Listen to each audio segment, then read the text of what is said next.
Hi everyone, I'm Nico. I'm a creative director and game designer on a small indie dev team from Chile, South America.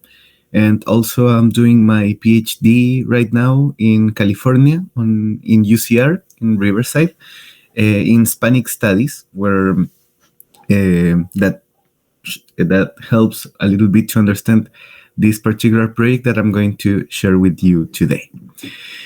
I'm going to share my screen. I'm going to share some slides, and then I'm going to share more about the project and the approach to this experience. So, Hawk and Puma, bringing the first new Chronicle and good government to the present. First, this project, it's about Felipe Guamán Poma de Ayala. Felipe Guamán Poma de Ayala, it's an indigenous chronicler from the Andes. It's super interesting, his life and work, because he is an indigenous person that was raised by indigenous in a noble position, but also by priests.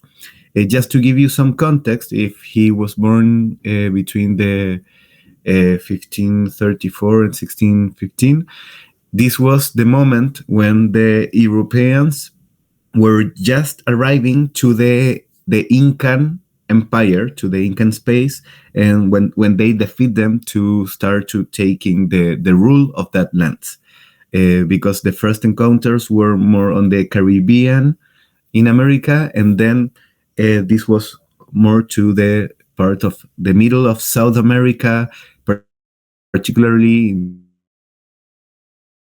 Peru, Bolivia, and north of Chile. So he was like a transition figure. He was raised on indigenous cosmovision, and also with this new culture that was imposed to those peoples. So he was in this moment of change. That's why he has an ambivalent relation with the Europeans, because at the same time he wants to have like a good position on this new world that it's taking shape, but also he assumes a position of an indigenous protector, taking advantage of his position. And what's so amazing of this figure that makes me and other people to try to give more recognition to his figure and his work, is that he wrote a titanic work called the Primer Nueva Crónica y Buen Gobierno, or the first new chronicle and good government, that was a book as a letter to the king Philip III in Spain. It has 1,000 pages with 400 handmade illustrations made on ink. So it's a huge and amazing work that even for these days, it's something, a titanic thing that it's amazing to do. And the work has a different things that are so valuable to these days, because it's a work made on this moment of transition when we still have like the cosmovision of other people live with the change. So Guamán Poma was able to speak and write in Spanish, was able to speak in Quechua, in Aymara, and regarding his own version, he was able to speak even more indigenous tongues of that place. So the book is about different topics related, and we need to think that this was written as a letter to the king for different reasons. And in this project, this is a minimalist game made with Bitsy that I'm going to talk a little bit more if you don't know about this development tool. It's a minimalistic tool to create small games or small interactive experiences. And I wanted to talk about the work and life of Guamán Poma de Ayala.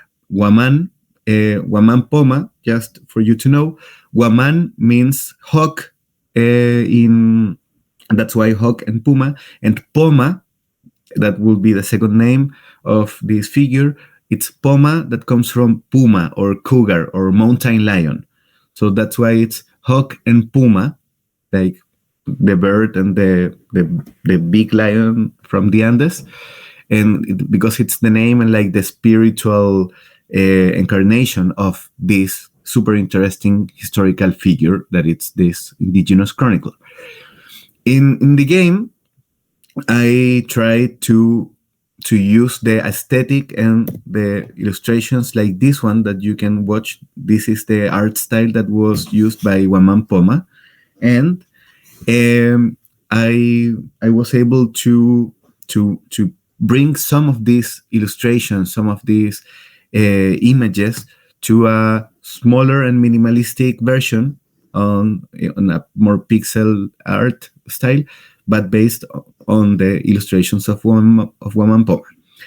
And also trying to represent different places that were important for his life, like some places that could relate to Cusco, for example, to Machu Picchu, that it's also related with the moment of the story of this minimalistic experience. Also trying to use some aspects of the relation and the transitions of these cosmovisions that were happening in that time, like the mixture between the original myths that were on the Incan Empire, that it's important for us to know that the Incas were not a unique people or an ethnic group. The Incas, that it's like the huge empire of the indigenous people on South America, were more like caste, like a group of people that were the rulers of a lot of different peoples. So the Incas were more associated to a way of life, a way of organizing the world, and not only like blood or just family relations. So one of the topics that are worked in this incredible work, it's the religion and beliefs, where we can, in this book, in this like one of the grandfathers of the comics today, it's the relation between the foundational myths and origin that we can see on the first part of this huge work. We can also see some aspects of the religious mixture, because on this work, Waman Poma, writing to the King Philip III, he's saying that the indigenous people in America were Christians before the arriving of the Europeans. And this is super interesting because if in the book we can see that he really believes this, but if we have like the whole historical context, we can have different readings about this intention or this way of talking. But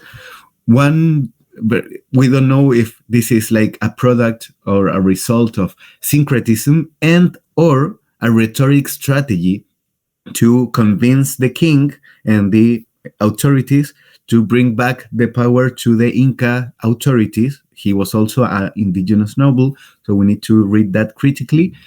But is he doing it because he really believes that the indigenous were Christians, or he's doing it as a tool, as a rhetoric way to convince the king? So in the small game, I'm also trying to explore, instead of giving a direct response, I'm trying to opening these questions through this narrative experience to share the history and the work of Waman Poma. Other aspects that we can see here are the topics of the daily lives. We can know about the farmers through the book. Here I have this is, of course, my interpretation and the places that we can explore on this short narrative experience. Here are some here's the art of Waman Poma. This is the style. This is the kind of the illustrations that we can find.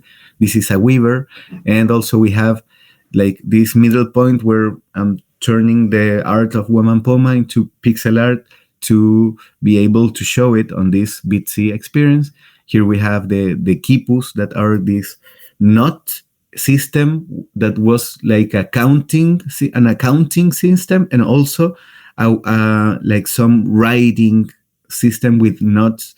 And we had the Kipukamayos that were the experts in reading these notes. There are a lot of information that we can have thanks to the work of Woman Poma related to these super important figures on the Incan Empire. I'm not going to talk too much, but if you're interested, the quipus are a key thing, and the weavers also, that are explored also in the game in some way. Other topics super important are the political organization. And one of the main reasons why Waman writes this huge work is that he is trying to report the abuses and complaint about the authorities representing the king. So he's writing to the king, but all the time he's saying that they are having abuses to the indigenous people, that the indigenous peoples are persons.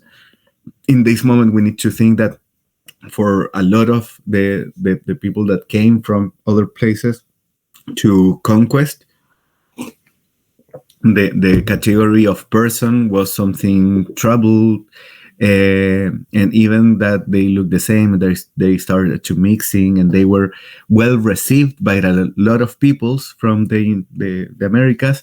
This notion of that they were not persons was something, attention, that Waman Poma, being a noble and indigenous at the same time, he felt it in a super eloquent way, in a super like speaking way that we can see also in this aspect, because in the book we can see how he's talking about the nobility of the indigenous, maybe on a way to validate his own lineage, and also like a way to show to the King Philip III that in America they have like a huge culture, rich in a lot of things like art, culture, religion, and in work or organization, in military structures, etc. And we can see like pictures showing like indigenous warriors and political leaders, and it's interesting because we can see here with like a family shield or a family sigil, like on the European ways, but here we can see this syncretism of cultures at this indigenous leader with like European signs, trying to make fit these two apparently opposing perspectives, but in Waman are living just like one. And also we can see some of the violent practice, abuses, part of the history of the region before the Europeans, and then even the more commonly experiences that they were having on that place. So here we can see part of what I tried to do in Bitsy, to relate to represent these spaces, and here we can see part of the art of Waman Poma, that it's amazing to think about this. And the game, it's a minimalistic game because I'm game designer and narrative designer, and this was the first time that I did a game by myself. So I found Bitsy thanks to I didn't know it, even that I've been working in games like the last 8 years, and maybe for some of you this is too obvious, and I'm sorry for that, or if it is for a lot of you. Just I wanted to share with you this tool that it's amazing. It's Bitsy. It's an open tool with a great community of people doing more hacks to improve it. It's super easy to use. There are great tutorials on YouTube, super simple, but for me it was great because I was doing this project to share the story of Waman Poma with all the challenge that it brings. And also I'm a game designer and narrative designer, and I was trying to join a little bit this my current position. Like I work in games, but also I'm studying like the broad Hispanic and Latin culture, and I think that I'm on a spot that for me it's easier maybe to use these tools to the game language, all the resources that we know that our media allow us to share to create these small experiences. Before showing a little bit more of that, I just wanted to share one last slide regarding some ethic and narrative challenge that I faced while working on this aspect, because I wanted to be always respectful to the figure of woman and his culture. I was trying to be as careful as I could regarding the possible cultural appropriations of their work, and I was trying to. I did some attempts to act as much as responsibly while developing this, and something that for me was obvious and maybe sounds too obvious, but it's super important to be always aware of this, is that research is key for how to work with the topics and the themes, and also to the practice. So I was able to learn a lot of groups that are indigenous people, indigenous game developers. I contacted different organizations to know if there were someone working through the Incan or from the Incan culture. Sadly, I didn't found anyone yet, but I learned a lot of questions to me. And with this project, I'm not trying to speak for women. I'm not trying to speak from the Incan Empire. I'm trying to create a fiction, and this is part of the narrative aspects that I wanted to do through this small game narrative experience, was to create through in historical fiction, try to bring the history of Guaman Poma, mixing part of what he's narrating on his own work, part of what we know today thanks to some historians and researchers, to some cultural critics that are working from the indigenous people, like, for example, Silvia Rivera Cusicanqui, an indigenous sociologist from Bolivia that works with Guaman Poma, and also trying to talk through this mixture that Silvia Rivera Cusicanqui works and calls the cheje, the spotted, the manchado, like the mixture of things, but not like when we mix two colors and we have just one logic result, but this spotted, like the snake, like the jaguar, like we are a lot of things always, we have been, and we need to recognize that. And that's something that we can see on the work of Guaman Poma, that everything is present there, and we don't need to pretend that we're going to have like an unified result of something. And that's something that I wanted to explore through a narrative, and also knowing that I'm talking through a spotted point, a mixture of cultures. I'm in a point where, of course, I'm from a privileged position, and also I have some indigenous inheritance, but I don't know if where are those. Like that's like the point of a lot of people from Latin America, but I wanted to share some of this. Like in Chile, the Incan culture, it was also an important part, and I wanted to work with that, with the distance, without trying to pretend that I'm talking for or through this, but I wanted to create this experience, to share and to open more questions, instead of trying to close the story to a single version of it.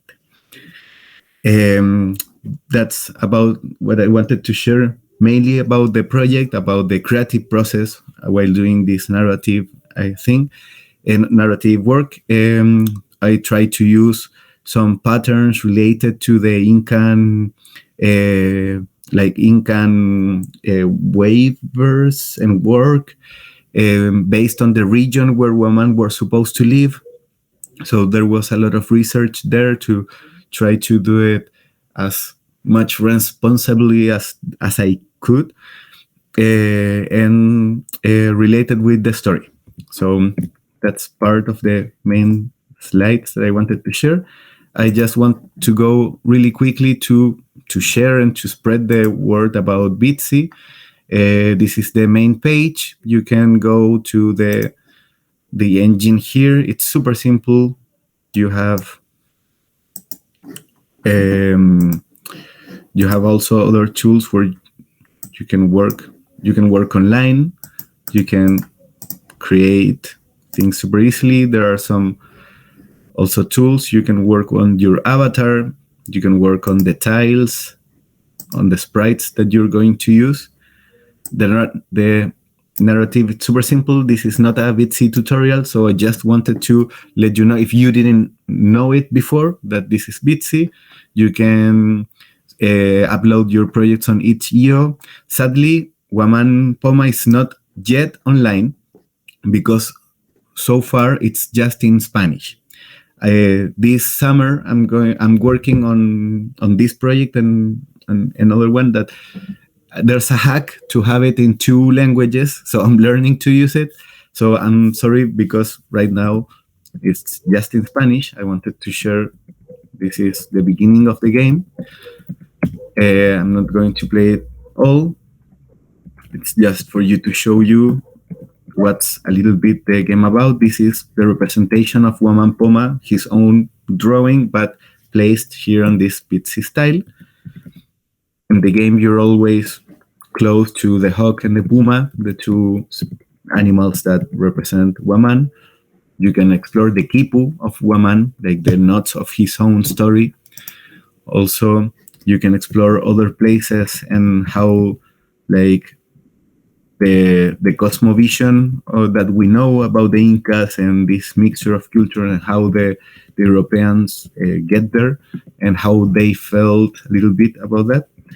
We can see how these violent circumstances that Woman lived and he faced and tried to avoid and protect and change. And that's something super important. Changing through the narrative, changing through their drawing, changing it through the art. It's something that it's amazing. It's impressive. And we can see like this kind of illustrations of the abuses. And he really felt that through art and through narrative, there was a chance to change the things. And that's why I wanted to work on his work, because for me it's inspiring. Just as a curiosity, something for you to know, is that Woman wrote his work on like the 1600, and the work got lost until the beginning of the 20th century, like on 1914, that year.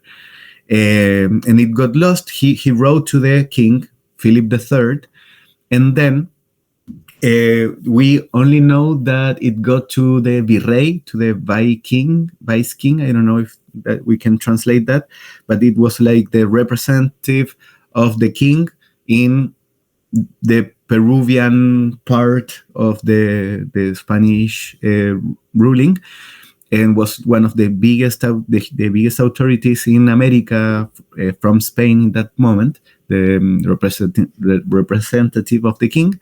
And we know that Woman was able to bring this 1,000 pages work to him, the vice king. But we don't know if the book finally got to Spain or if it finally got to the king. But what we know is that in 1918, the book was found on the library of the the crown or the king of Denmark, and by a German researcher. And then, like in 1930, it was open to analysis, and then some of the copies went back to Latin America, and it has been a huge thing of study. So this is like a visual novel, a narrative experiment.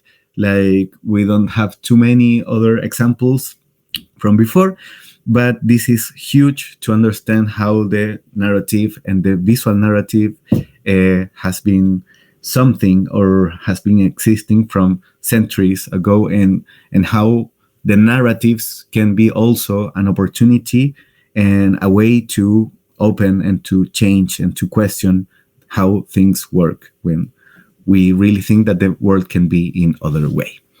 So that's what I wanted to share. Thank you so much for your attention, and we have 3 minutes, I think, and thank you so much. And also, I'll be having the Bitsy link soon in English, the English version, I promise. I think that it will be like in 2 months, because right now I'm traveling in the south of Chile, sharing with my family. But I'm working on that right now. So I'm sorry for not having it right now, but if you want, I can share with you the link. Please send me an email, or I don't know, Sarah, if I can share it with the organization to share it with more people. But yes, that's what I wanted. We can put the link up on the schedule page once you send it to us.